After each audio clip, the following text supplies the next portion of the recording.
This is a granny hexagon, a very close relative of the granny square.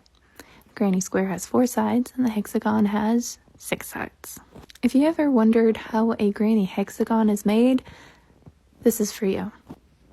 Or if you like to watch people crochet, this is for you. The instructions for the hexagon are going to be based on the basic rules of a granny square. So I'm going to start by chaining 5 and slip stitching into the first chain to make a ring. Then I'm going to double check and make sure that a hexagon really does have 6 sides before I chain 3 for my first double crochet. Then I'm going to add 2 more double crochet into the ring and then chain 2 from my first corner.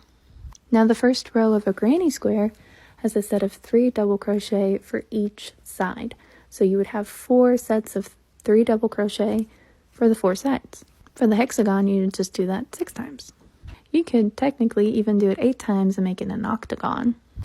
Or you could do it 7 times and make people feel awkward. It's totally up to you.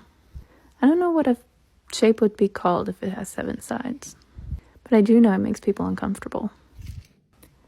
In case you can't tell, the instructions part for the first row is pretty much done. So if you wanted to go here, I am going to include the instructions for row 2. All you're going to do at the very end of row 1 is put a slip stitch into the top of your chain 3.